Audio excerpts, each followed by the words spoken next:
Television in the 1970s was pushing into territory nobody had mapped before, and every so often, a sitcom episode would land so hard on a network, on a sponsor, on a church group, on a living room, that it got pulled, buried, delayed, or fought over for years. These are the 15 most controversial banned sitcom episodes of the 1970s. Jimmy, stop honking the horn! Jimmy, stop honking the horn!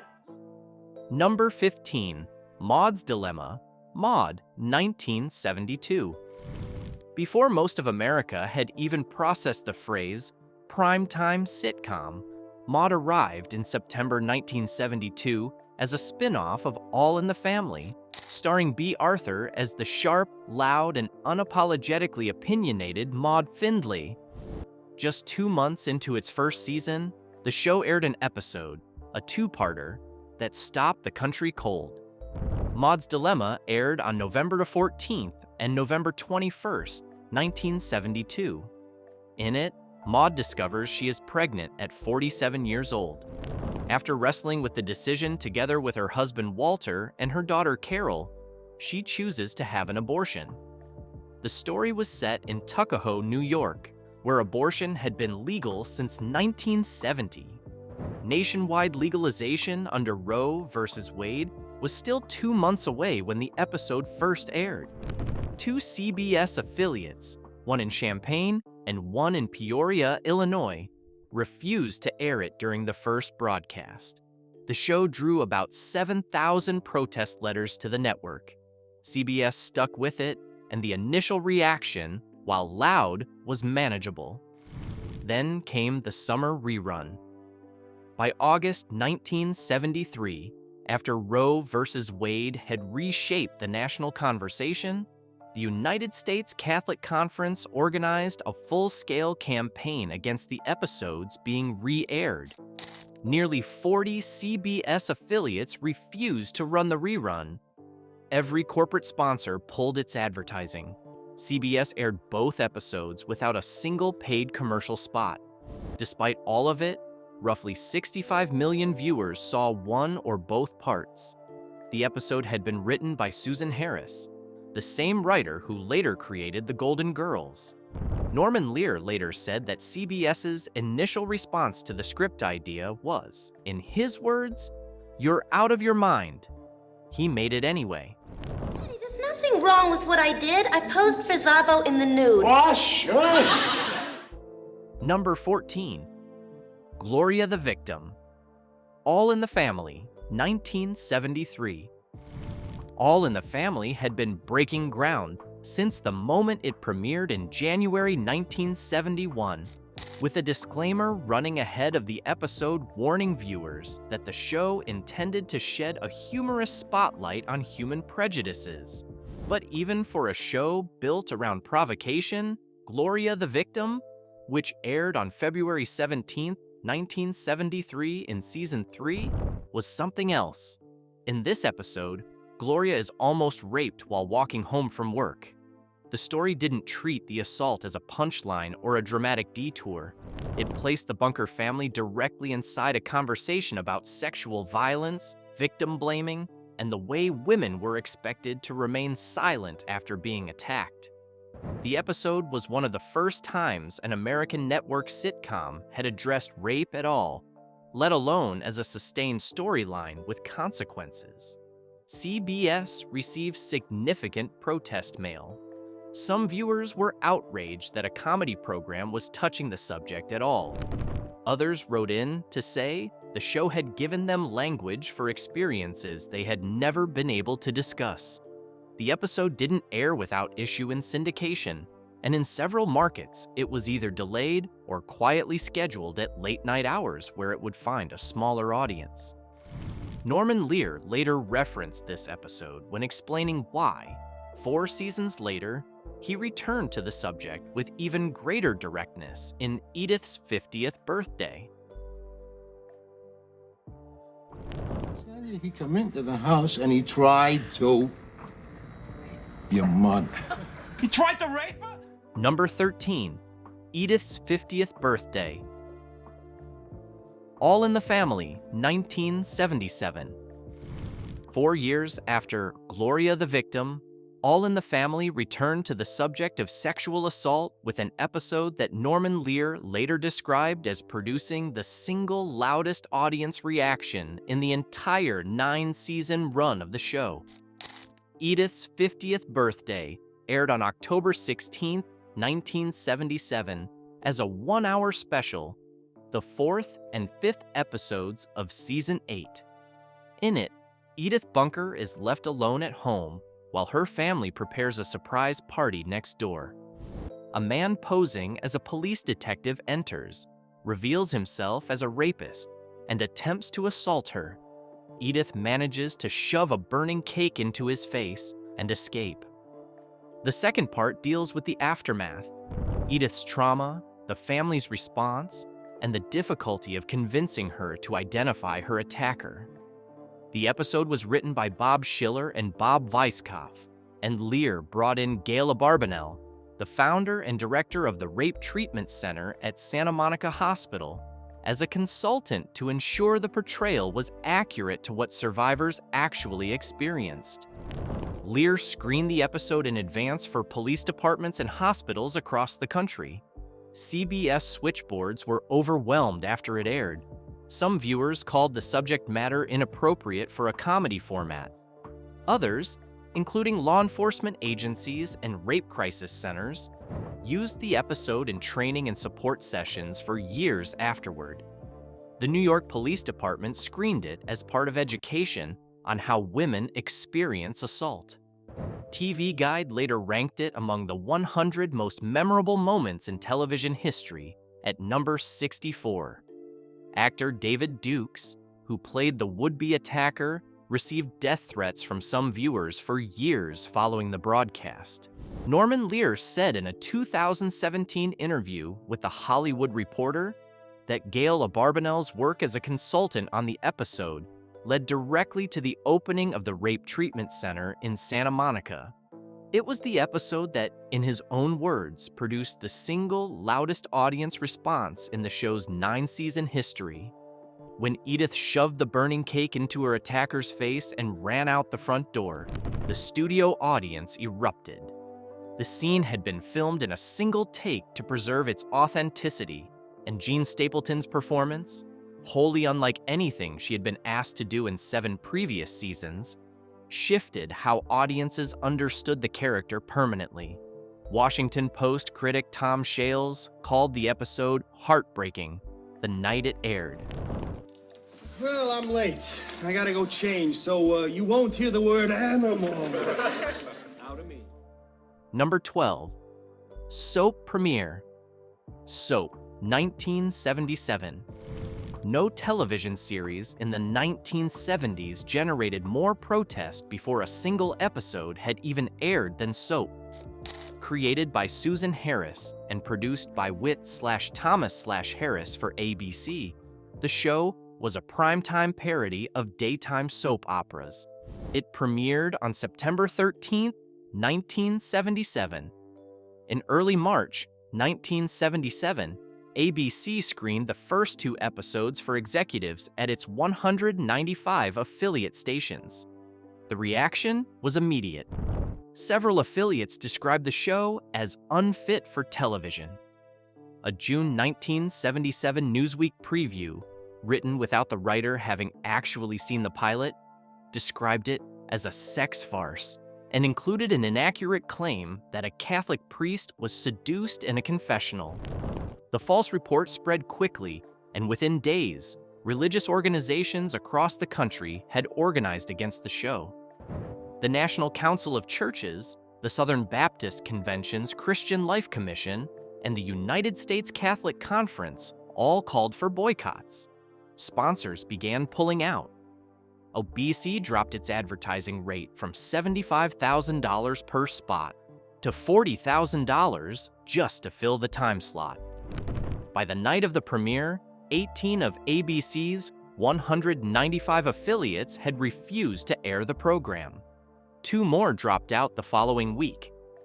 What viewers actually saw when the show debuted was a satirical comedy built around two dysfunctional families, one wealthy, one working class, with storylines involving infidelity, a gay character played by Billy Crystal, demonic possession, alien abduction, and organized crime.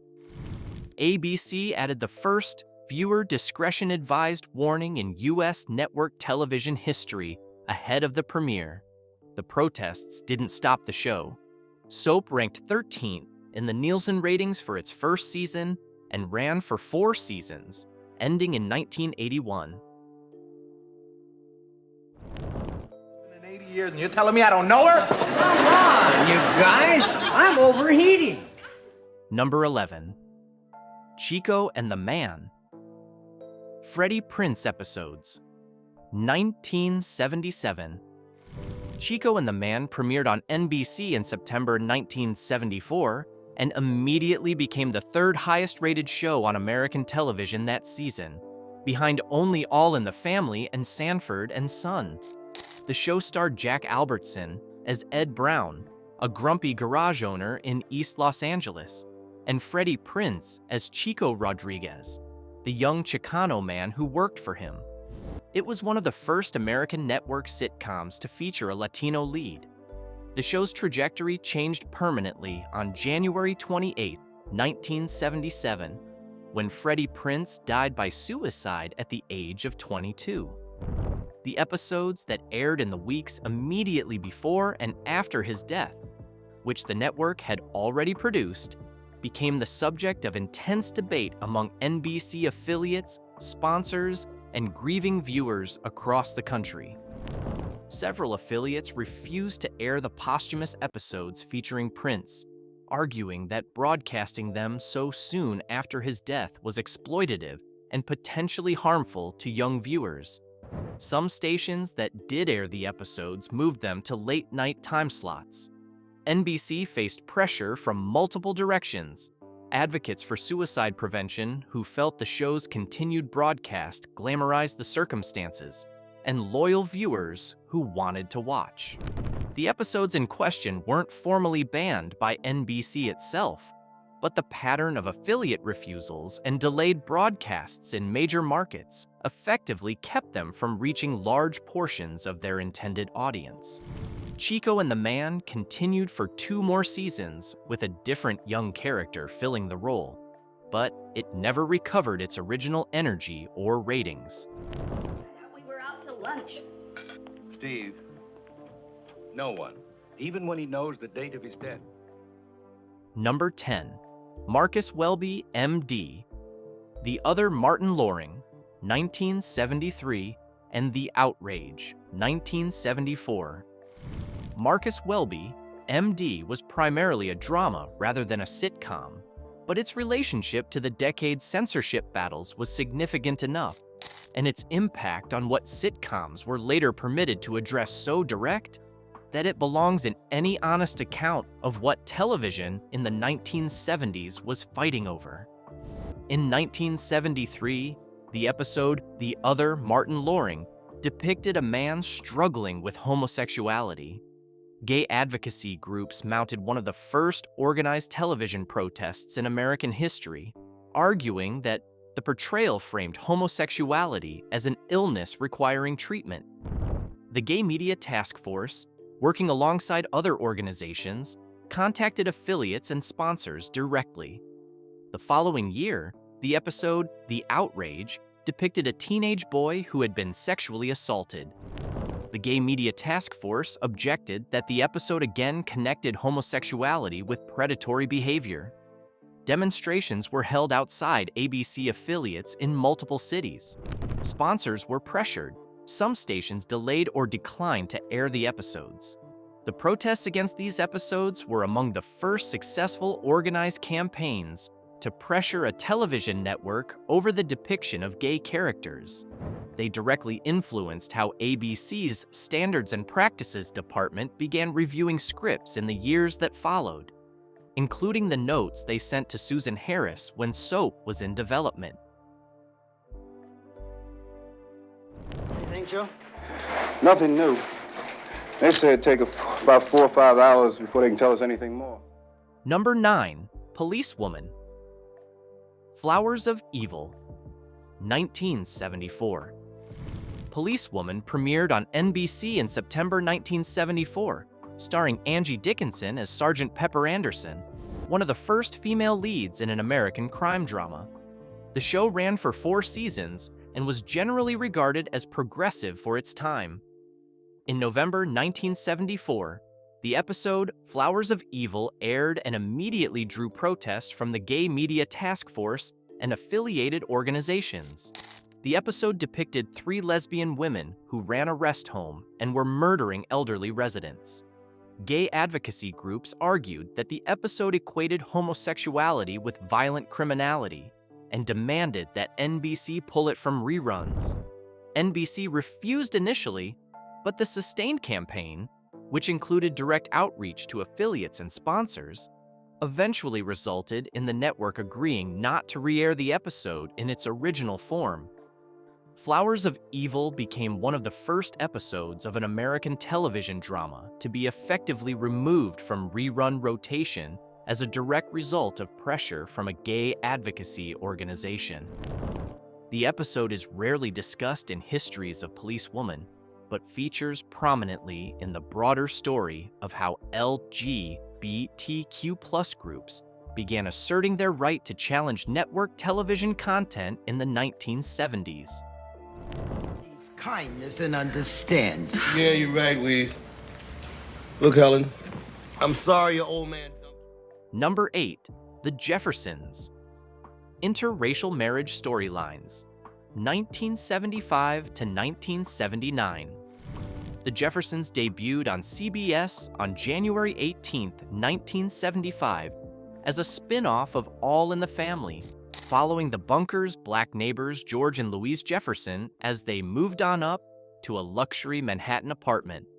The show ran for 11 seasons and featured one of television's first regular interracial couples, Tom and Helen Willis, played by Franklin Cover and Roxy Roker. The depiction of the Willis marriage drew protests from viewers on both sides of a divide.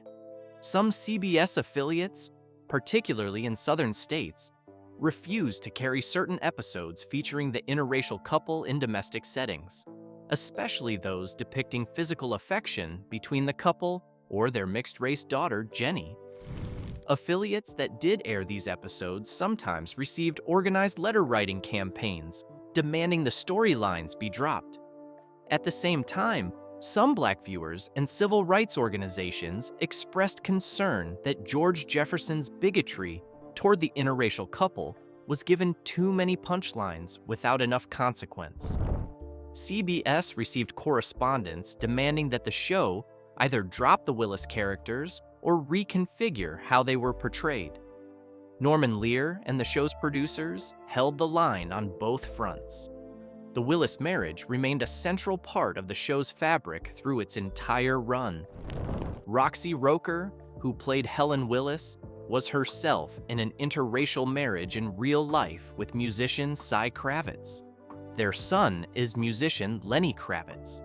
The Jeffersons ran for 11 seasons, ending in 1985, and the Willis couple, despite the protests that greeted them in the show's early years, became one of the most quietly normalized aspects of a show that had been called dangerous before its first episode ever aired. The affiliates that refused to carry certain episodes in the mid-1970s represented a last organized stand against something American audiences had already largely decided they were ready to see. It's unbelievable! Justice has finally occurred! What? It's a miracle! What happened? Well, Number 7.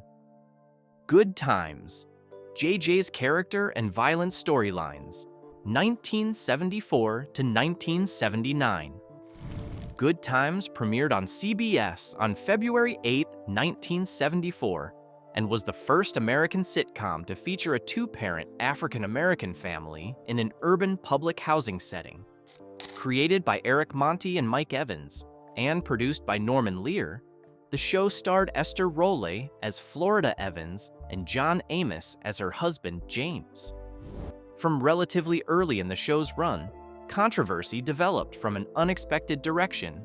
Rolay and Amos both became publicly critical of the direction the character of their TV son, JJ, played by Jimmy Walker, was taking. Walker's catchphrase and broadly comedic performance were becoming the show's dominant note, and Rolay and Amos argued in interviews that it was reducing the show's black male characters to buffoonery at the expense of the serious family stories the show had set out to tell. John Amos was written out of the show at the end of season 3, with his character James Evans killed in a car accident. Esther Roll left at the end of season 5, citing the same concerns. Several episodes, particularly those featuring increasingly extreme plots involving gang violence and drug culture in the projects, were the subject of protest from parent groups and community organizations who felt the show was sensationalizing Black urban life rather than honestly depicting it. The episodes in question were not formally banned, but affiliates in several markets delayed or moved them, and CBS received sustained pressure throughout the show's later seasons from viewers and advocacy groups on multiple fronts. Veronica. Thank you, Edith. Everybody seemed to enjoy it. Oh, I'm sorry. Number 6, All in the Family. Cousin Liz, 1977. By its 7th season, All in the Family had already absorbed more protest mail than almost any other program in CBS history. But Cousin Liz, which aired on October 9th, 1977, just 1 week before Edith's 50th birthday, arrived without warning for many viewers and delivered what was then a genuinely unprecedented moment in American sitcom history. In the episode, Edith learns that her recently deceased cousin Liz had been in a long-term relationship with another woman, a woman who is now grieving the loss of her partner without any legal or social recognition of their bond. Edith characteristically accepts all of this with warmth and without judgment. Archie, characteristically, does not. It was the first episode of All in the Family, and one of the first episodes of any American primetime sitcom, to treat a lesbian relationship with genuine seriousness, sympathy, and dignity. Several CBS affiliates refused to air it. Others delayed the broadcast or moved it to a late-night slot. The episode drew protest mail from religious and conservative groups who objected to what they described as the normalization of a lifestyle they considered immoral. The episode also drew significant correspondence from gay and lesbian viewers who described it as the first time they had ever seen anything resembling their own experience on network television. CBS's records from that period note that Cousin Liz generated more viewer mail from both sides than almost any other episode of the show's 9-season run. The actress who played Edith's deceased cousin's partner, Veronica Cartwright, delivered a performance that several television critics at the time described as one of the most restrained and quietly devastating in the series' history. That a guest starring role in a sitcom about a bigot from Queens could carry that weight says something about where All in the Family had taken the medium by 1977. The episode aired the week before Edith's 50th birthday, which means that in a single 7-day stretch in October 1977, the show gave American primetime television its most explicit treatment of a lesbian relationship and its most unflinching portrayal of sexual assault. And both of those things happened on the same CBS sitcom on consecutive Sundays. Mr. Sanford, tell me, what have you got against Puerto Ricans? Well, since you asked me, I'll tell you. First thing, when they came here... Number 5. Sanford and Son. Racial Language and Community Response, 1972 to 1977. Sanford and Son premiered on NBC on January 14, 1972, and within months had become one of the highest-rated shows on American television, Created by Norman Lear and Bud Yorkin as an adaptation of the British sitcom Steptoe and Son, it starred Red Fox and Demon Wilson as a junk-dealing father and son in the Watts neighborhood of Los Angeles. The show's use of racial language, including the N-word spoken by black characters, was immediately controversial within the African-American community as well as among white viewers. Some black community leaders and publications argued that the show was perpetuating stereotypes by presenting its characters as ignorant, superstitious, and content with their poverty. Others argued that the show was the most authentic depiction of black working-class life that had ever appeared on network television. Several episodes featuring Fred Sanford's most pointed bigotry, particularly his contempt for Latino, Asian, and other characters he encountered, drew formal protests from Hispanic and Asian American advocacy organizations. Some of these organizations contacted NBC affiliates directly to demand that specific episodes not be aired. In a small number of markets, certain episodes were delayed or quietly pulled from rerun rotation in response to this pressure. Fox biographer Michael Starr noted in 2011 that the show was a little controversial because even some people in the African American community felt it wasn't a fair portrayal. The show ran for 6 seasons, ending in 1977, and remains one of the most watched and most debated sitcoms of the decade. They bombed the crap out of us a number of times. It's the beam shake and the... Number 4, MASH, The Interview, 1976. Most of the controversy that surrounded MASH during its run had to do with content that slipped past CBS censors rather than episodes that were formally banned.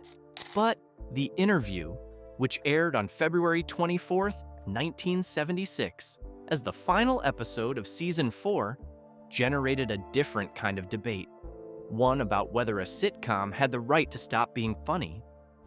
Written and directed by Larry Gelbart, the episode abandons the show's conventional format entirely. It is shot in black and white to simulate a 1950s-era documentary, and it consists entirely of interviews conducted by a real television journalist, Clete Roberts, who had actually covered the Korean War, with the characters of the 4077th MASH unit. The actors' responses were largely improvised, and the episode features bleeped profanity, the only episode of the series to do so in this way. CBS's Standards and Practices Department had significant concerns about the episode in pre-production. The unscripted format, the black and white documentary look, and the bleeped language were all subjects of internal debate. Some affiliates chose not to carry the episode, and others delayed it. What the audience saw when it aired was something closer to a documentary about human beings at war than anything a comedy program had been permitted to present before. It ranked among the highest-rated episodes of the season and is still regularly cited by television historians as one of the most formally unconventional episodes in the history of the American sitcom. Larry Gelbart, who had written and directed the episode, left MASH at the end of Season 4, making The Interview the last episode he ever worked on. The show continued for 7 more seasons without him. CBS later produced a longer companion piece, Our Finest Hour in Season 7, that returned to the same documentary format, again with Clete Roberts as the interviewer. But the original 1976 episode remains the one that first made the network and its affiliates genuinely uncertain about whether what they were looking at was still a sitcom at all.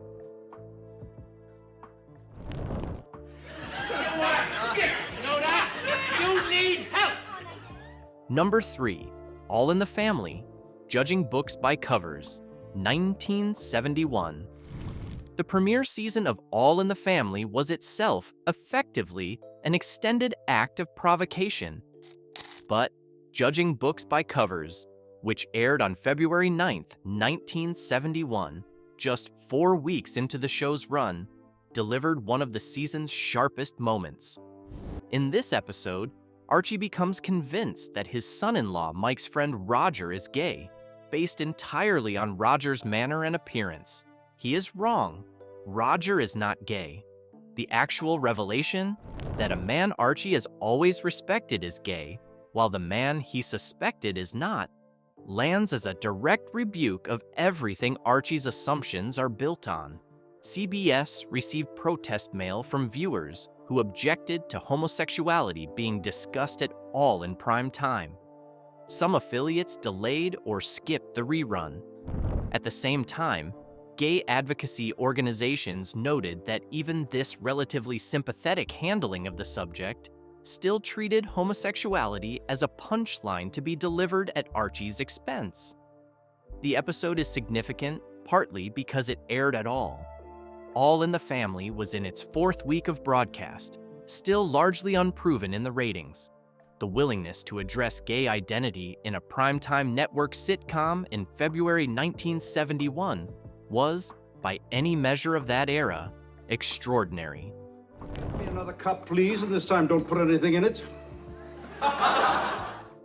Number 2. Soap. Jodie Dallas Storylines, 1977 to 1978. While Soap as a series generated controversy before it even premiered, the storylines surrounding the character of Jodie Dallas, played by Billy Crystal, created a sustained and specific debate that ran throughout the show's first season and into its second. Jodie was conceived as one of the first openly gay recurring characters in American primetime television history.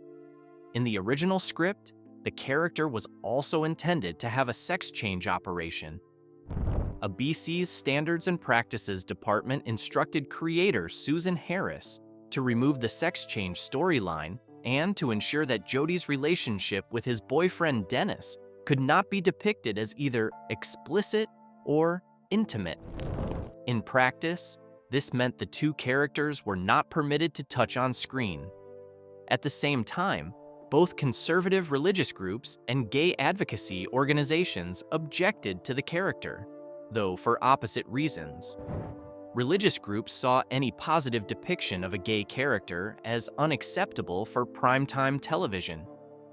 Gay advocacy organizations, including the Gay Media Task Force, expressed concern that the character was being handled as comic relief and that his identity was treated primarily as a source of jokes for the other characters around him. Several specific episodes in the first season were cited in protest campaigns led by religious groups who contacted affiliates directly. A handful of those affiliates declined to air the episodes or broadcast them after midnight. Crystal later said that the role changed the direction of his career and that he took it seriously as a chance to portray a gay man as a full human being rather than a caricature. About it for 2 years. Take it from me, Arthur. Talking about it doesn't work. Number 1. Maude's Dilemma. Rerun. Maude, 1973. If the original November the 1972 broadcast of Maude's Dilemma was a tremor, the August 1973 rerun was the earthquake. By the time CBS prepared to re-air the 2-part episode, Roe v. Wade had been decided by the Supreme Court in January 1973, and abortion had become the defining cultural fault line in American public life. The United States Catholic Conference had spent months organizing opposition. The Knights of Columbus, the National Right to Life Committee, and the group Stop Immorality on TV all mounted coordinated campaigns urging CBS affiliates to refuse the rerun and pressuring every corporate sponsor to pull their advertising. The result was unprecedented in American network television to that point. 39 CBS affiliates refused to air the episodes. Every single corporate sponsor withdrew. CBS broadcast both parts of Maude's Dilemma with no paid commercials at all, a financial decision that cost the network significantly and sent a signal to every producer in Hollywood about what organized religious opposition could accomplish. Despite all of it, roughly 65 million Americans watched the rerun. CBS added an opening warning for the first time, noting that the episode's content might disturb some viewers. Norman Lear was left to tell the press, "This proves there's a certain degree of cowardice in the American business community." The episode and the battle over its rerun permanently altered how networks, sponsors, and affiliates calculated the risk of airing controversial content. Every sitcom that came after it, including the ones on this list, was produced in the shadow of what happened to Maude in the summer of 1973. Television in the 1970s was not a safe place, and the shows that landed hardest were the ones willing to take that risk. From Maude's doctor's office to Edith Bunker's living room, these episodes didn't just push buttons, they changed what American television was allowed to say. If this video brought back some of those memories, give it a like and subscribe so you don't miss what's coming next. We'll see you in the next one.